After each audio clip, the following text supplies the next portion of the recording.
Welcome to The Grant, the EU funding podcast.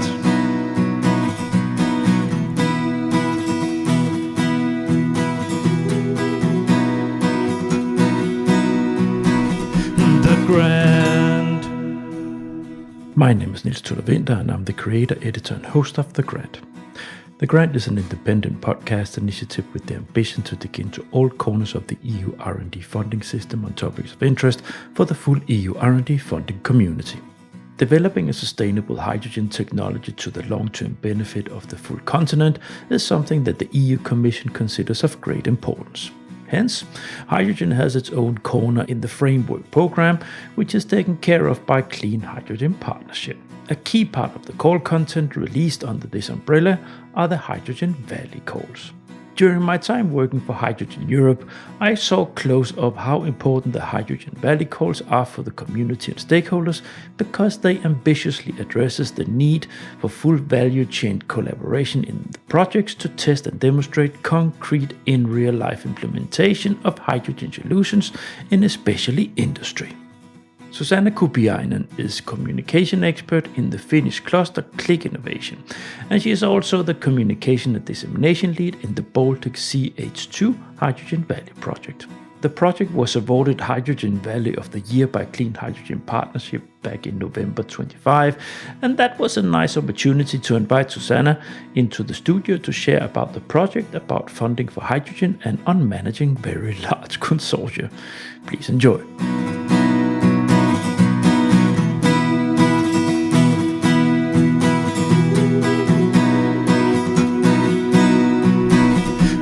Grant. Welcome to The Grant, the EU funding podcast.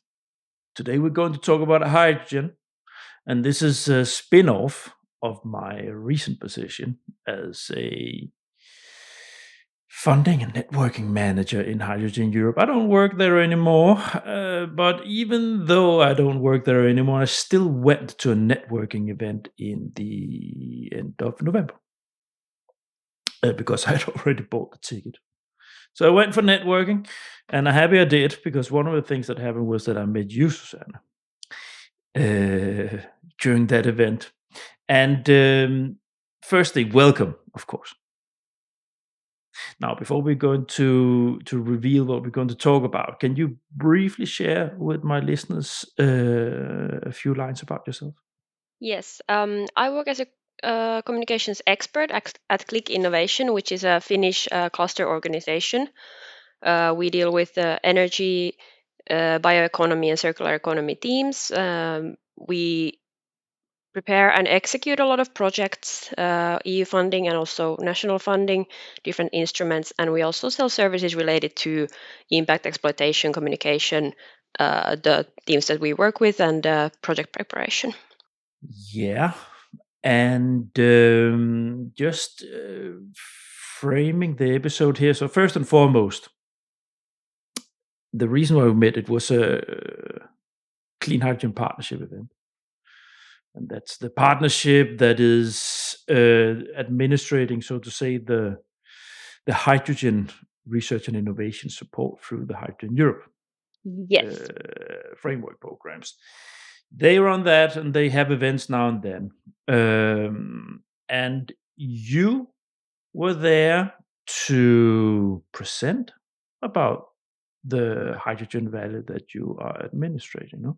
Yes. I work as communication dissemination manager of Baltic Sea H2, which is an EU-funded hydrogen valley. It's a large-scale cross-border hydrogen valley with the main valley between Finland and Estonia, and we, on top of that, have 7 connected valleys. And the reason that I was at that event was because we were awarded with the Hydrogen Valley of the Year award. So we are doing something right, for sure. Yeah, and congratulations with that. And that was also why I thought, well, indeed, you should be on my show so we can have a conversation about that. That, and of course about the project as such, and fold a little bit out what's happening in these hydrogen valleys. So what we're going to talk about today is the concept of hydrogen valleys, we're going to introduce what is this, and then you will have the chance to share about what you're doing in your project and how you have attacked it in practice, which would also give an idea of why you were awarded. So it should be you should have your little pens should be at the paper out there if you are involved in these kind of things, to see is there anything you can you can steal from this approach in upcoming proposals. No.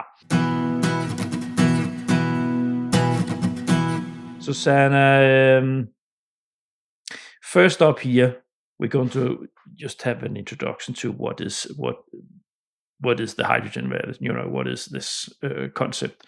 Can you introduce the concept? Yes, sure. So hydrogen valleys are geographic areas where you put the production of hydrogen, transport of hydrogen, maybe some industry that utilizes hydrogen or uses it as a raw material. You put all of that quite close to each other, physically, geographically, to make the most of it. You want it to be efficient. You don't want the distances to be too big. That is a hydrogen valley. Then, depending on maybe you have a port there, like we also have the Baltic Sea in between our main valley. We also include Estonia, so that's very close, and also has hydrogen production potential, and also has great connections. So this is the geographical area that we are talking about. That is the valley. You can have smaller valleys. This is a very large scale valley. Not all of them are this big.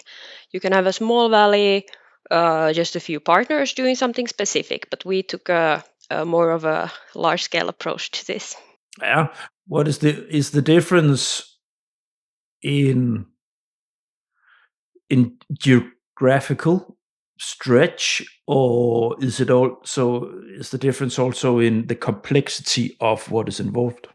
Definitely both. We have quite a few value chains in our valley. I think we have 7 industries, end-use industries involved in our valley. So that's a big puzzle to coordinate. But I think there are some smaller valleys that specify on one concept, trying out hydrogen in one context with the whole value chain at once. So you have the production and you have the transport, and then you utilize it. That's the smallest valley you can have, basically. Mm-hmm. Now, for the less enlightened listeners in this corner of viewfinder, can you fold out what it actually means, an integrated value chain?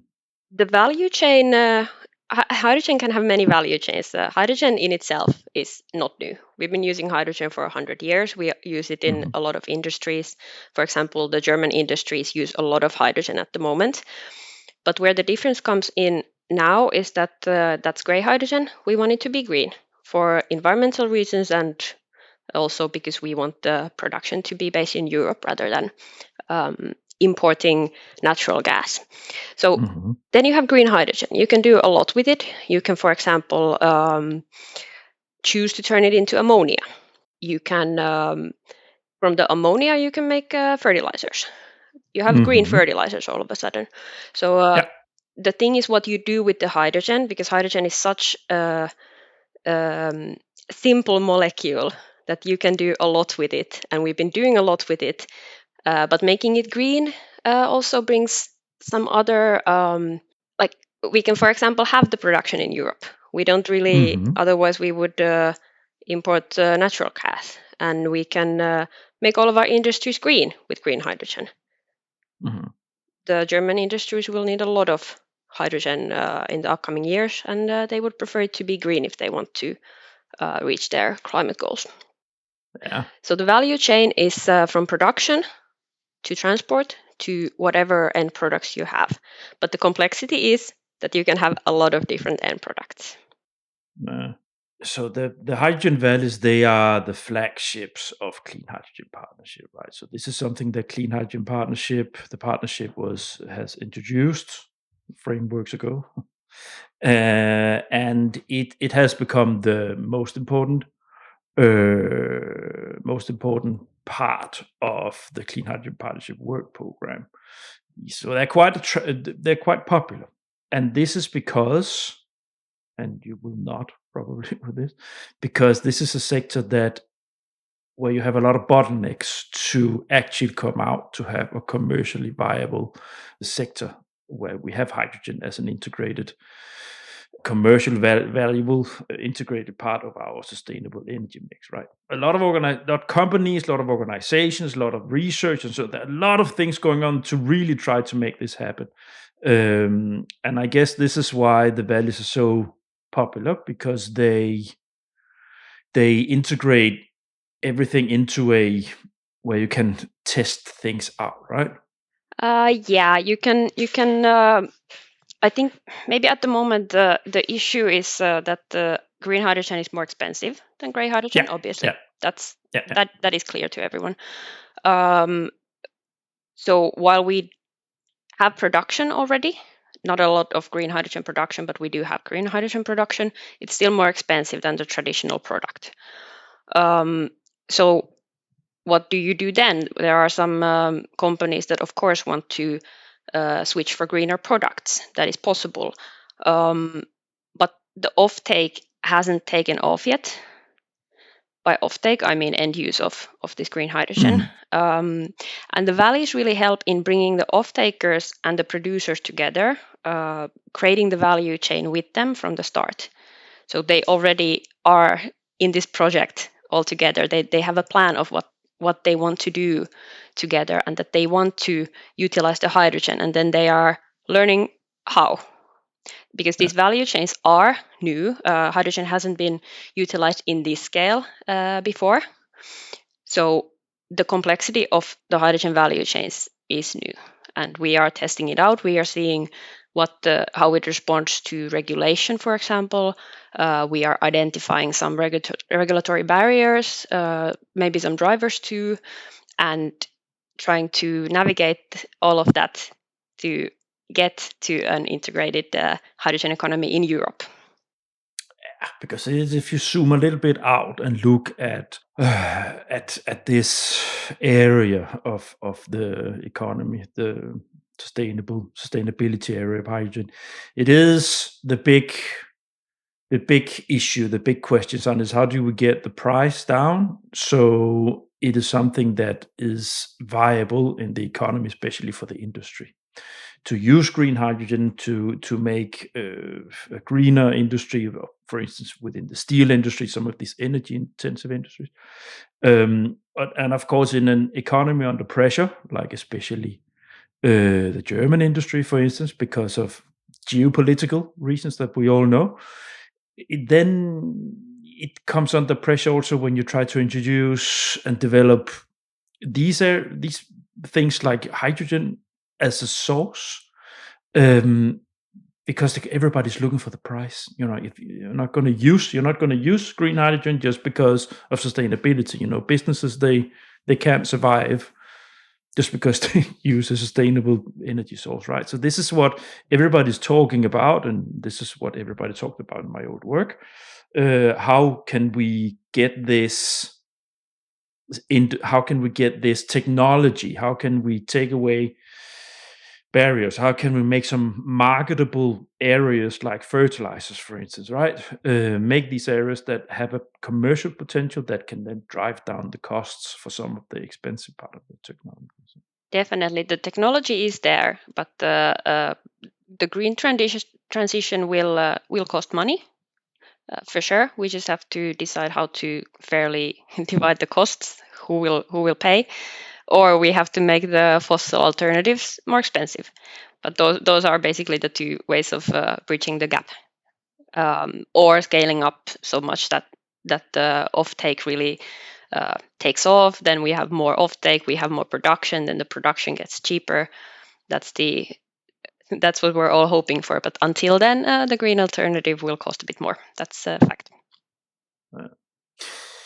This is also why, if we look at the funding area, right, this is where the Commission comes into place, or also national governments come into place, where you, just like with wind energy back in the days, in the 80s and the 90s and the zeros, that you need sometimes public funding, public money to build things up, to share the risk, so to say, with the ones that are trying to drive these things forward. No, Susanna, I think it should be quite clear what we're going to talk about now and why the hydrogen valleys are there, what they are as a concept now. Let's move the conversation into your project. So I have labeled this from idea to funded flagship, and that's, of course, you get a chance to share what you're doing as an example of what we have just talked about. So, how did the concept emerge from the network, your existing network that you have?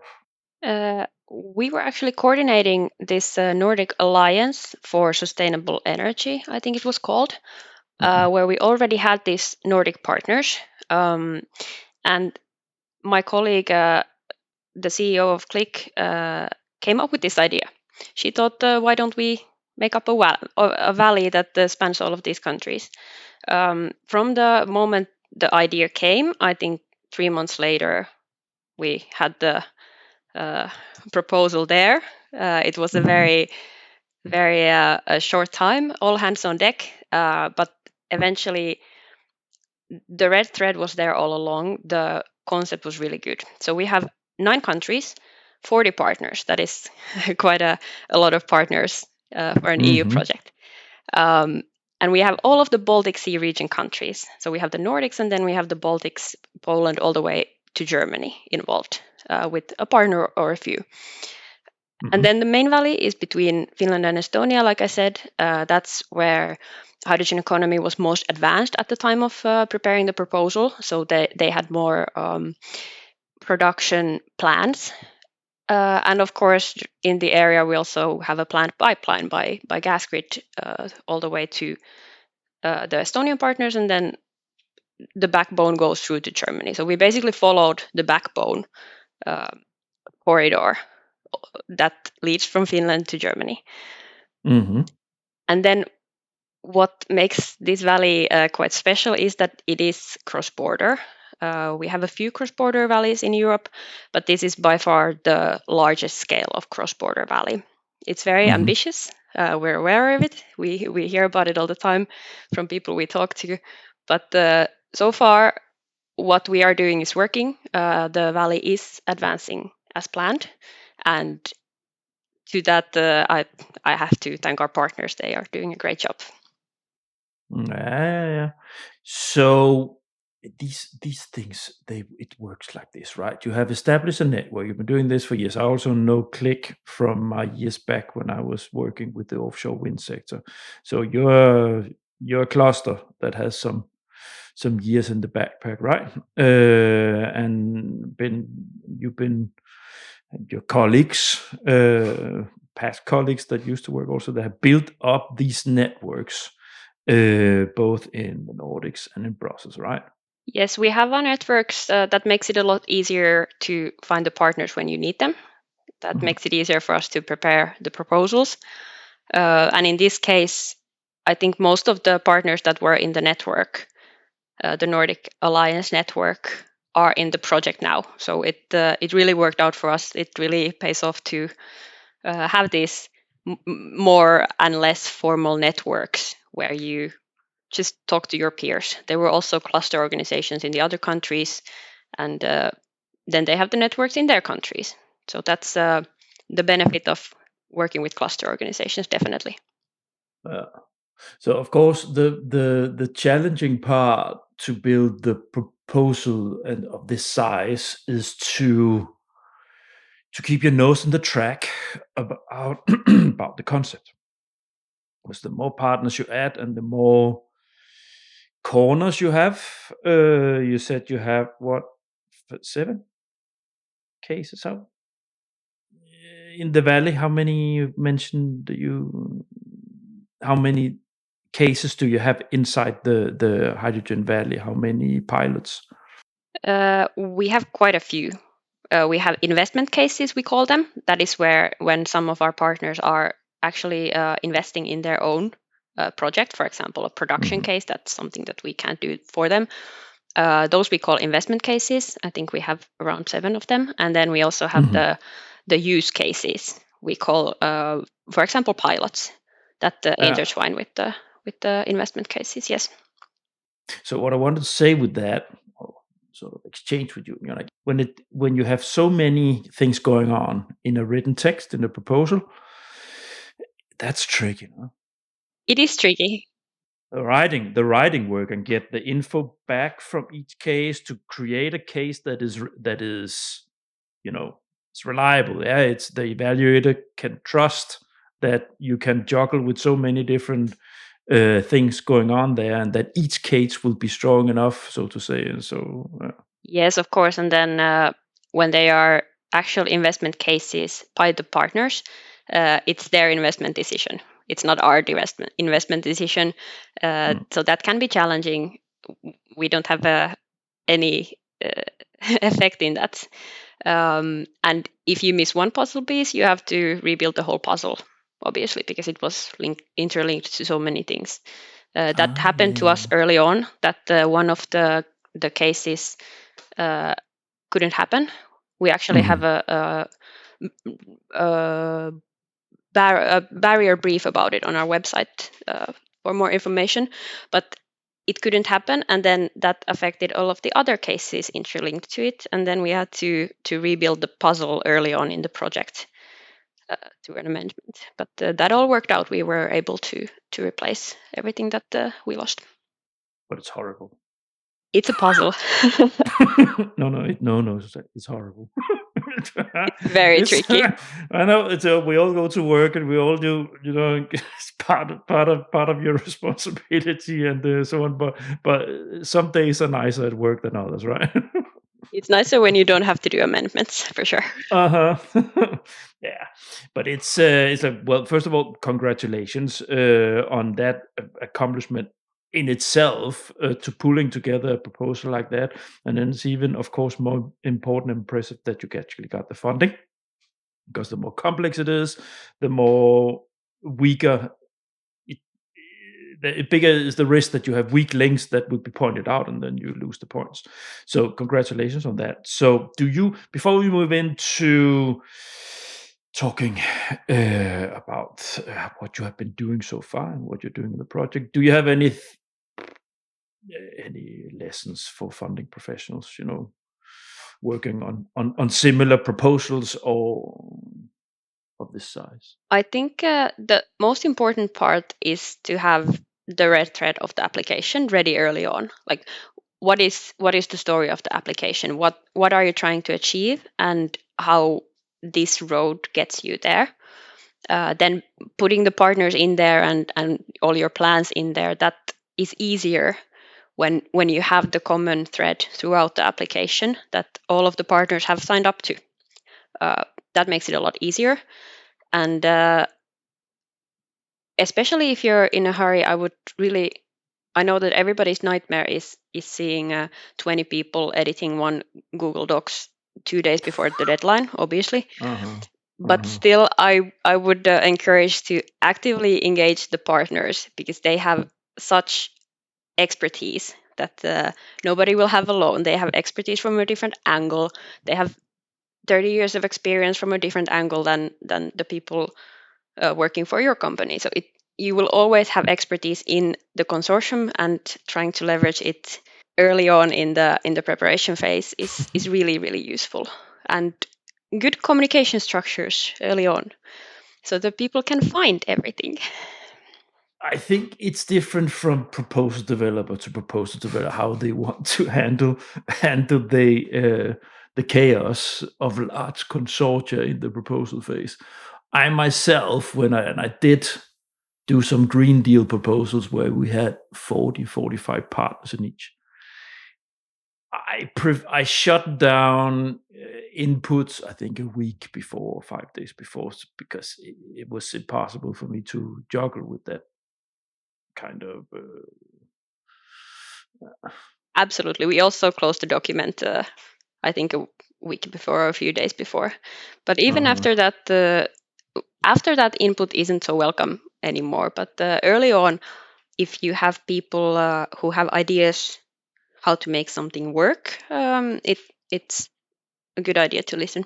Of course, you need to have your core people there on board, that the writer, so to say, that can give you the input. All right. My name is Merete Mikkelsen, and I think you should really listen to the grant to get new ideas, hear solutions for other people, and get going with your projects. Good luck. Let's move into talking about the project. So we're going to zoom a little bit in on it. That's at least going to be the hook here from the beginning. You have chosen to have your replication partners in the project from the beginning. Now, to explain people a little bit before you get to start to roll out in projects like this. And it is often like this also in the hydrogen valleys. You have core pilot partners that roll out core pilot activities. And then in second half or last third of the project, you have sometimes replication partners that fold out those activities in their corner. So the learnings and teachers and so on from the key core pilots, they are then being folded out in those replication partners. Now, you've chosen differently.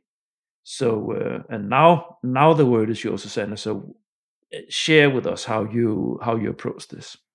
All right, so we have the main valley. Of course, that's already 2 countries, but on top of that, we have 7 replication valleys that we call connected valleys, because they also have hydrogen activity. So they are their own clusters of hydrogen activities already. But we chose to have all of those areas in the project because it's too late to start replicating at the end of the project if you have 5 years of a hydrogen valley project.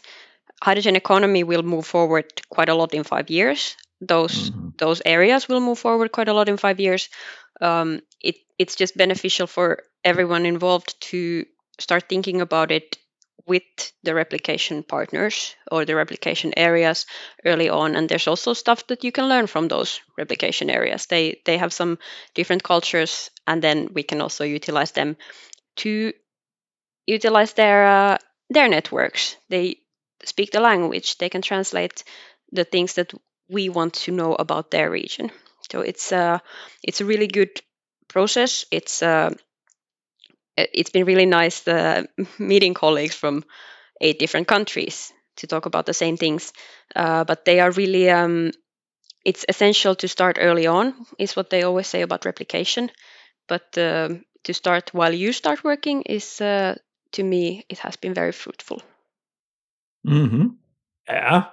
And so that's it. Can you fold out how the project has been running so far? Yeah, we are now around halfway. We made some very nice progress. We already have hydrogen production in Finland that started during the project. And the pilots are all moving nicely. Of course, it hasn't been the easiest investment for anyone under these circumstances. The environment for investment isn't easy at the moment, but we've been able to actually mitigate all of the risks that we've noticed. So, of course, hydrogen plants are delayed, and many of the production plants are delayed. And when the production is delayed, all of the cases relying on that production will also be delayed at least as much. So that's something that we really had to pay attention to. And luckily, so far, we've been able to solve those issues. We do have the production, like I said, so that's nice progress.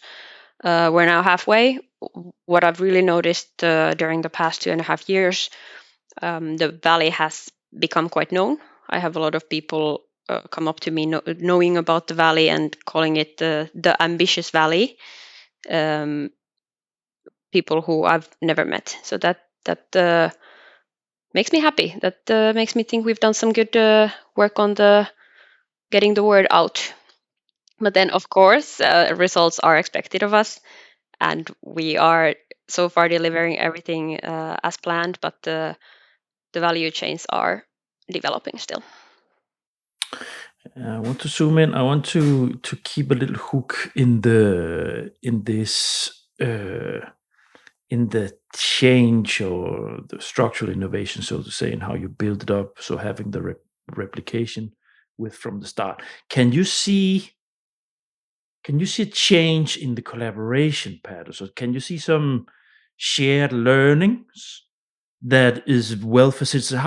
How does it work in practice? Again, all practicalities. Can you see that it's working, or I think we see it most in our social acceptance activities. So we first done some social acceptance and engagement work in Finland and Estonia.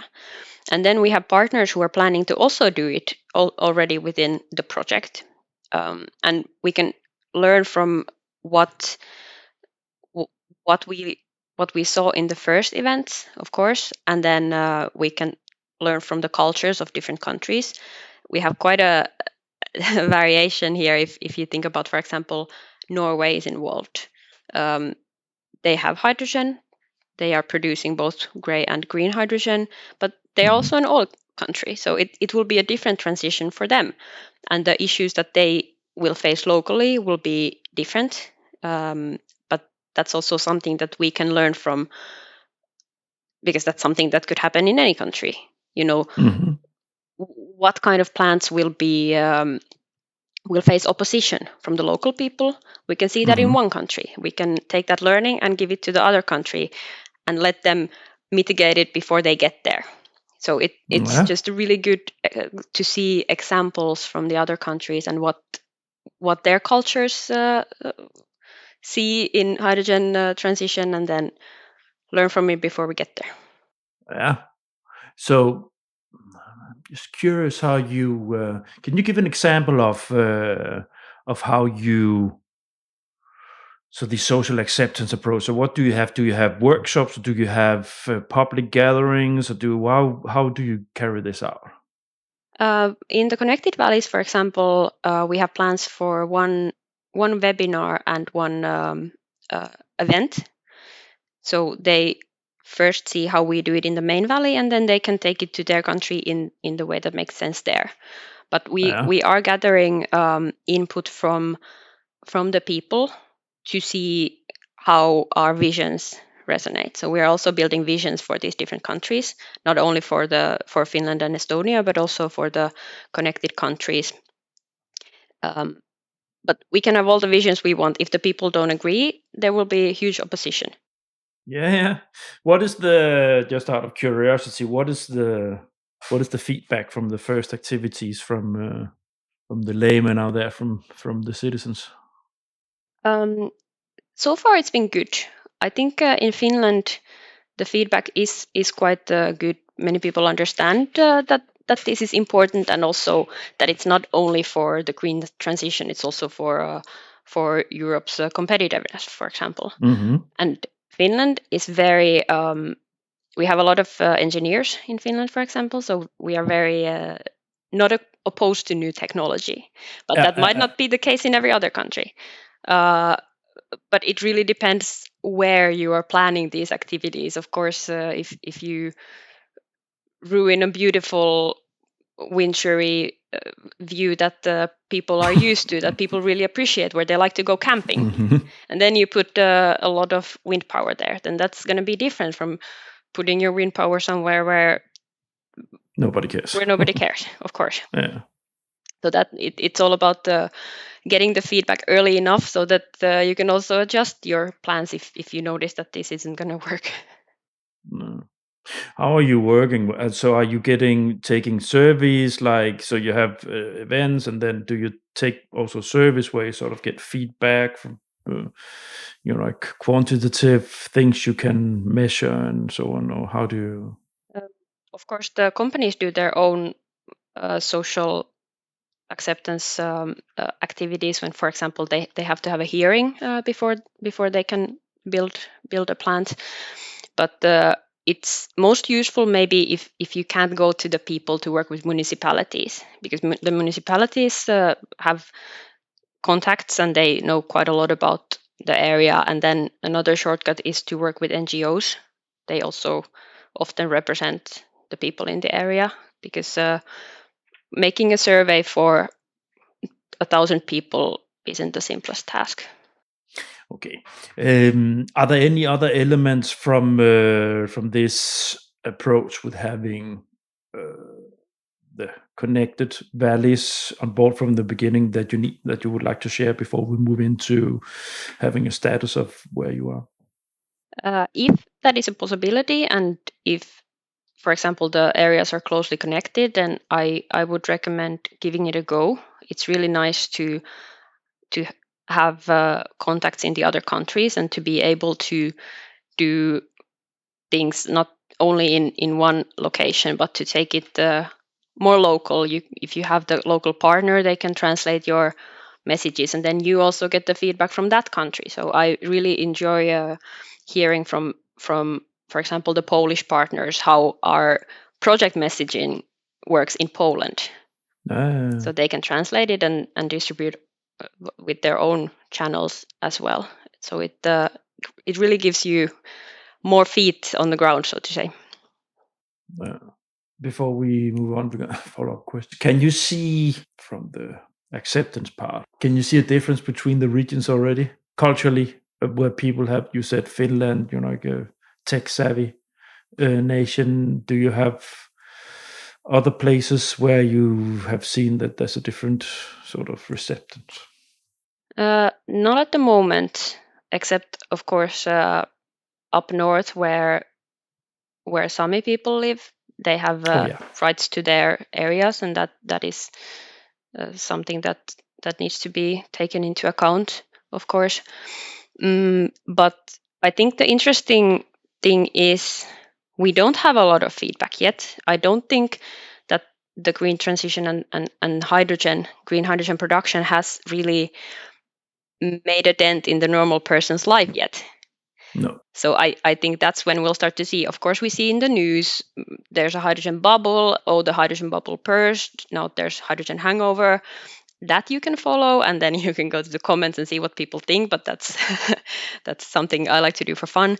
But I think one interesting area to follow is Norway, because if they move from oil towards green alternatives, I think at some point maybe the people will see that, oh, we're paying more now.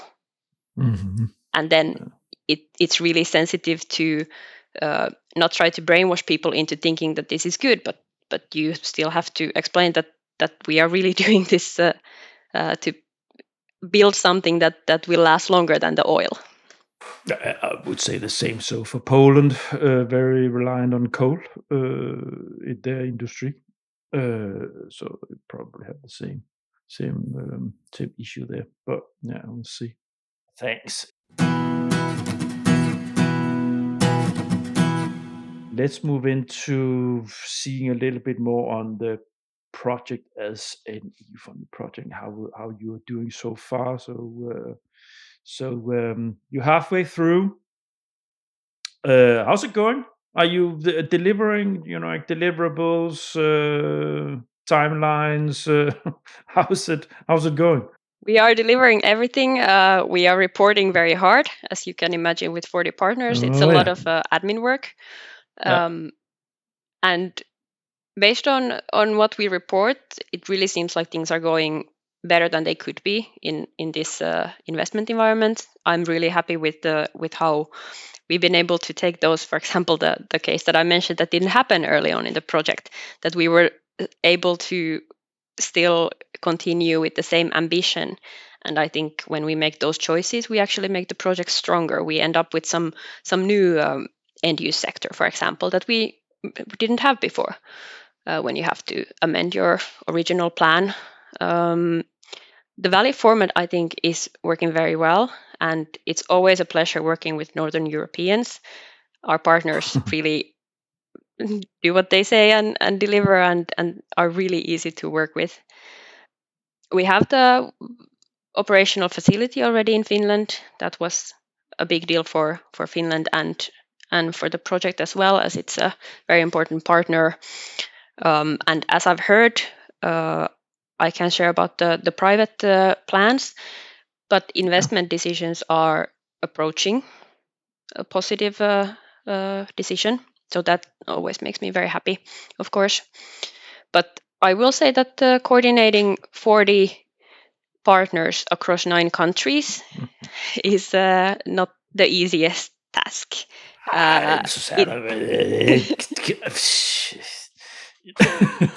Anybody who's been doing this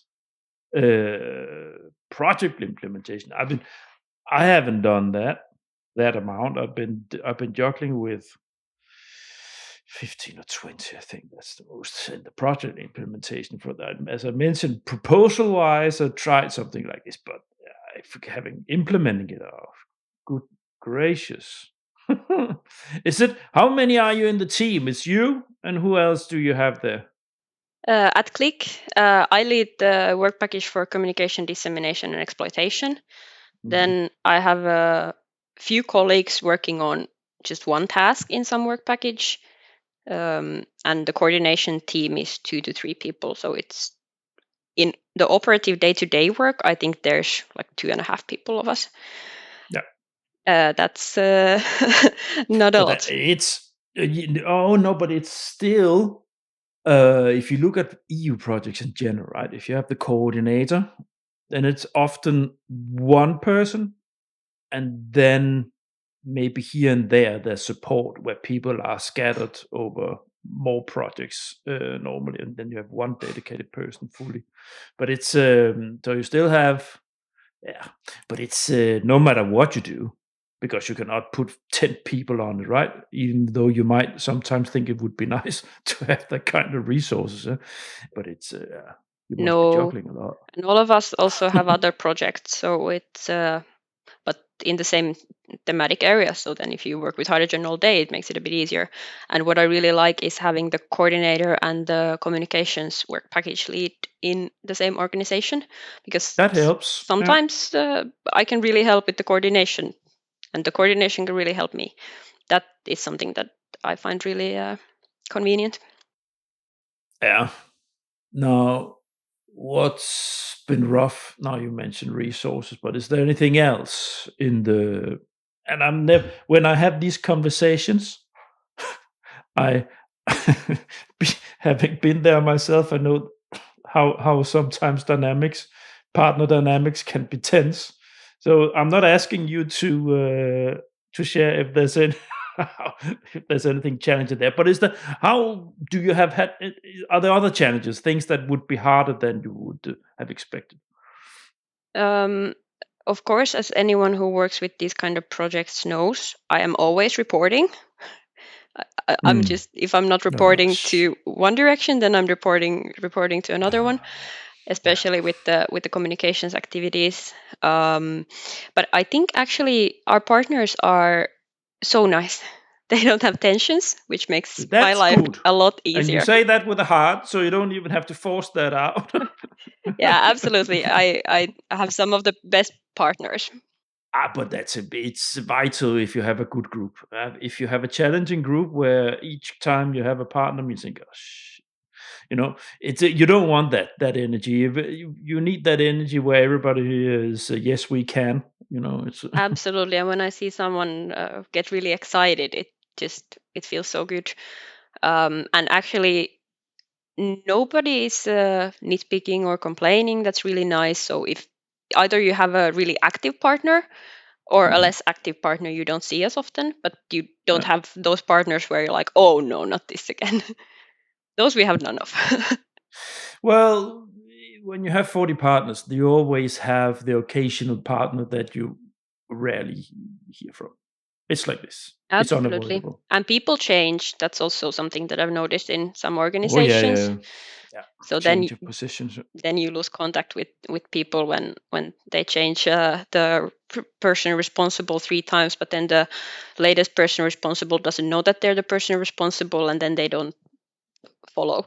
So most likely the organization is actually doing their tasks as a part of some other team that they are running internally, but the contact person we have might not even work there anymore. Yeah, and then that's probably also part of your job sometimes, job description, to instruct people, once again, new people, on how to do this, how to do that, how to report, how to. Yeah, it can be fun instructing how to report when you just learn it yourself from scratch as well. It's really, really fun. Yeah, but I think just admin with 40 partners, that's maybe the hardest part, I would say, and the governance structures, maybe even a few cultural differences. Not that many in Northern Europe, but the Finnish blunt communication style, I imagine, can make people roll their eyes sometimes. Blunt but slow speaking. Yeah, I speak quite a lot for a Finn. That's more than men that speak slow. Yeah. Love the Finns. What about, can you see collaboration dynamics? Can you see from the work that you've been doing that people, they interact in synergies with other things also? Or do you have that? Do you know at all if that happens? Yeah, sometimes out of the left field, I will hear about something that the partners are doing together outside of this project. That's really nice. For example, we have an eSAF pilot in Finland that has a lot of the Baltic Sea H2 partners. That is completely outside of this project, but still hydrogen related. eSAF very heavily hydrogen related, and same partners, same faces. Just decided to do another collaboration. And of course, often you have partners who are preparing another EU proposal, and then they want you in as well. So it's nice seeing that the collaborations will last longer than this project. Yeah, for sure. But and everybody knows who's within this peculiar parallel world of EU funding, that when you engage yourself in EU funded and when you get funded, that collaboration often if you want to, it's often spin off more collaboration, more EU projects. So. Absolutely. And when I started working with hydrogen, I was told that you see the same faces everywhere. And that turned out to be true. Especially in Finland. If you work with hydrogen, then you will see the same faces in every meeting, just a different topic. It's a small world.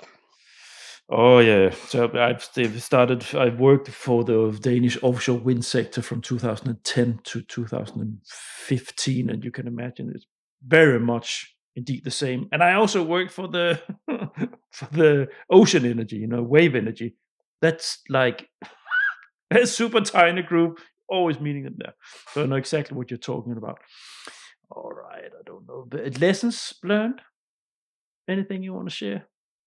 Yeah, I think our main insight is that hydrogen valleys are like governance laboratories.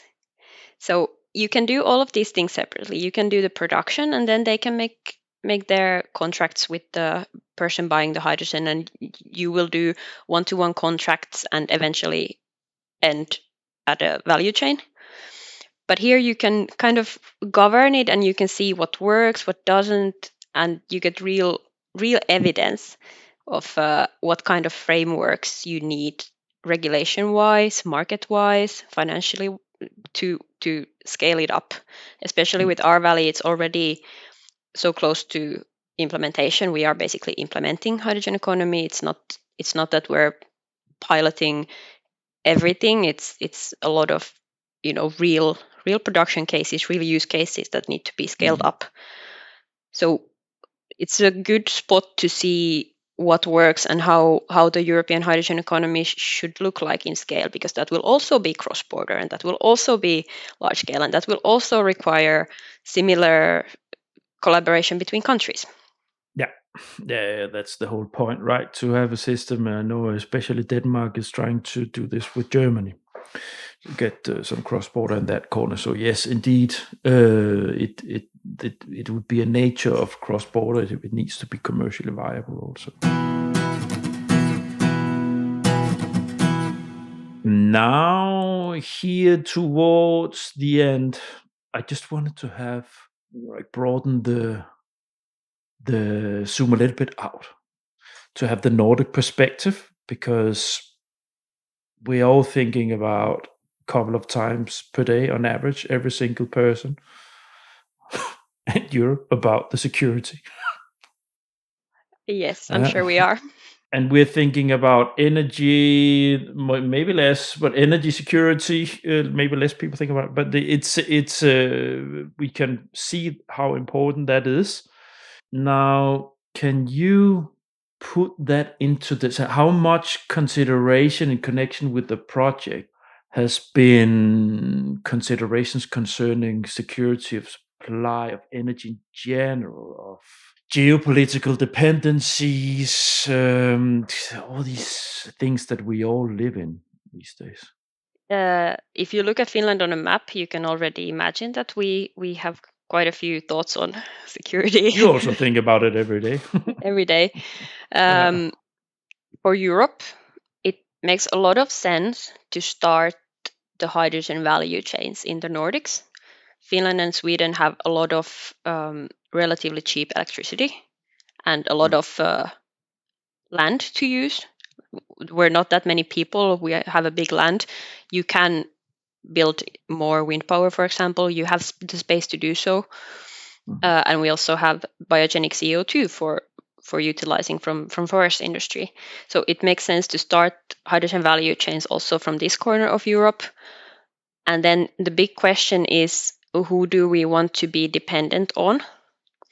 Because we are getting off Russian gas. That is a great example of how we can decide who to be dependent on. But then the question is, what do we do instead? So, for example, I remember a few years back, Germany was thinking about where to get their hydrogen from, and probably still is to some degree. And many of those plans included a lot of countries outside Europe, which is fine in itself. But back then, there was no mention of Finland, for example, which is a fellow EU country, not that far away. Maybe we didn't make our position clear by then that we actually have a lot of production potential. We can be quite quiet, as you know. But my point here is that if you want to become dependent on someone else, that doesn't sound like a very good idea. If you have possible production in Europe, that will not only contribute to security of supply, but also to European industries, European competitiveness, if we have something that we produce here instead of importing. And then another point that we did include in the project is ammonia. Ammonia is very necessary for example, the production of fertilizers. So that is why we are actually, as Europe, we are still importing ammonia from Russia. Yeah. Less than we did before, but still quite a lot. And other countries that are geopolitically not necessarily something you want to be dependent on. So if we would produce green hydrogen and turn that into green ammonia in Europe and make fertilizers that are green in Europe, then I think it makes sense to everyone why you would want to do that. But currently you can still import ammonia because it is critical for the food supply through the fertilizers. So that's something that we included in the project because we find it very, very, it's not only an interesting use case, but it's also very critical for security of supply. Yeah, and I can tell from inside of Hydrogen Europe, also it while I was there, it became one of the use cases, so to say. It became one of the areas that was pushed forward as something that should be highlighted, and like that focus should be on in pushing for policies and so on, and all practicalities, the industry working in that corner too, because there you have a commercial case, right? Yeah, there's something where you can actually fairly it's not as complex as making hydrogen cars, so to say. Yeah, absolutely. Yeah, because we don't want to pay money to idiots. No, and just in general, supporting EU-based production and EU-based infrastructure is really crucial. Are you supposed, through the project, to develop also policy messages or policy? Until now, we've taken a very practical approach, and we produce hydrogen economy drivers and barriers briefs. Okay. Where we take something that we see in practice in industry at this moment, either hindering or pushing hydrogen forward, and we make briefs out of that with the interviews from our project partners or experts. So that's something that we have done. For example, one of the drivers is the sustainability reporting demands as drivers for hydrogen economy as well. So those are all available on the Baltic Sea H2 website. That's our approach to this very industry-driven project. It makes sense to produce industry-driven insights as well. From our side, the most important thing is that we can demonstrate the supply. We can demonstrate the value chains, but only like very well-designed European markets can actually scale the demand. So now we all need the demand. So that's, I think, the next step for hydrogen economy is creating the demand. Yeah. On that note, move into the reflections and advice. Any piece of advice for your peers across Europe, people sitting the same corner as you? We wanted to focus on the actual impact and the realization and what drives hydrogen economy forward, instead of doing only pilots, like small pilots that are not related, or bigger pilots that you have one pilot that you build a project around. We really wanted to take that further and beyond the concepts and more into the actual implementation.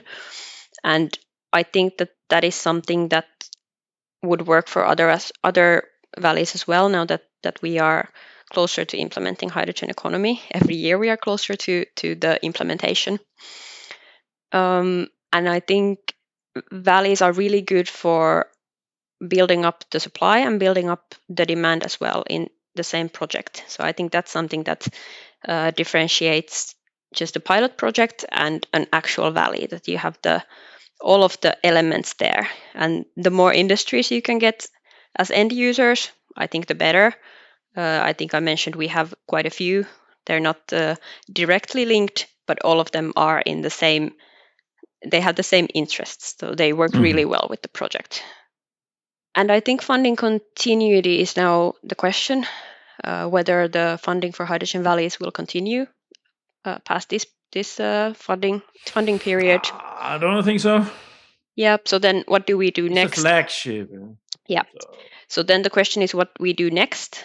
It would make sense to start collaborating between the valleys and combine the valleys into a large European hydrogen economy, for example.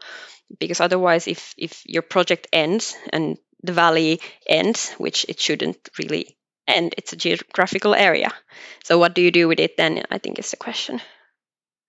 Yeah, the Commission would, of course, always say, well, maybe you don't need funding all the time for that. But the counter question is, of course, well, why do you think we're doing this in the first place? So, of course, there would be things you would be able to continue with because it's an expensive business. So, are you involved in anything for the upcoming deadline?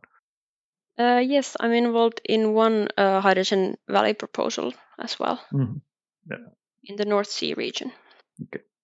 Yeah, that's absolutely natural, right? Also for you as a cluster yourself, you need to have something that keeps going on. So Yeah, absolutely. And it's good to also have the people who did it before do it again. Not all of it, of course, you need new players all the time. But when you're talking about coordination or communication and dissemination, then the topic changes, but the activities stay the same. So I think it makes a lot of sense. Any advice? For the upcoming valleys, Yeah, advice for people like you. I've approached the project communication quite hands-on. It's not just when you have results. I've also utilized the project channels for something related to hydrogen. If you have the working hours to do that and you follow the field anyways, and then you see something that you think is cool, I think it's always nice to go beyond what you are doing in the project, especially in the first year and a half when you don't have any results yet. You can just say, this is our project, or then you can go beyond that and into the hydrogen economy itself and what's going on there. So that's something that I've enjoyed doing when I didn't have results. That's for everybody out there to pick up if you sit in the same corner as Susanna here.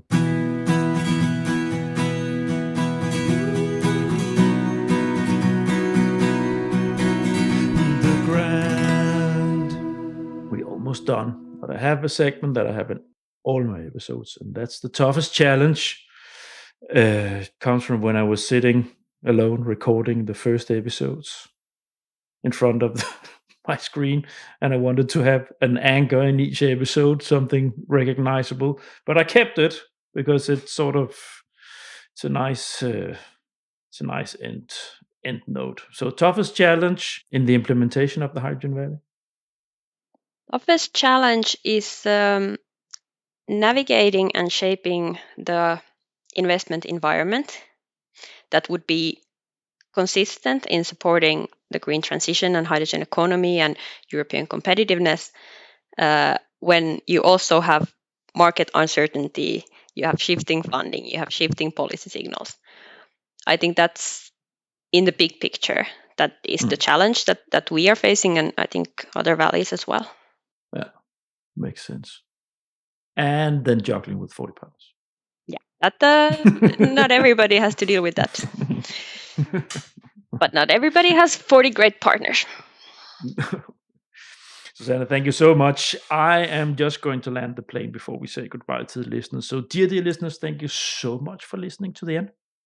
I really hope you enjoyed this. It's always nice sometimes to dig into concrete activities, concrete projects, when I'm spreading myself across all kinds of instrumentalities of how to prepare proposals and so on. Hope you enjoyed it. If you like what you're hearing here, you can go to my website, thegrand.eu. And there you will have more than 200 podcast episodes. They are not all on project implementation and hydrogen, but definitely if you like this, you will definitely find content in there that you can dig into. And I have categorized, if you go to Podcast Universe under my menu, you will find their categorized content. So you can tap into the research part, or for coordinators, or proposal, project implementation, and so on. So check it out. And if you're in there and think, wow, this is absolutely fantastic, how can I support this guy? You can do that very simple by connecting to my email list, podcast email list. There's an online form on every single page at the bottom. So that's most simple and humble way you can support me, an independent podcaster.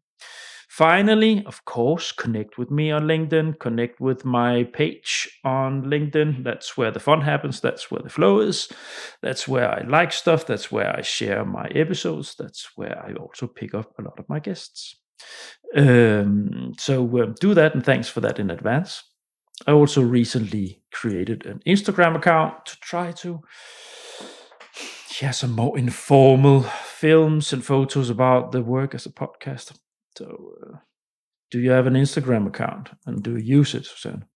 Not for the project, no. No. What is your social media approach in the project? LinkedIn is the best. That's where the people are. I think something like TikTok would be very fun if it didn't have some challenges with the data security, for example. And Instagram is also great, and you just have to put your whole persona in it. Yeah.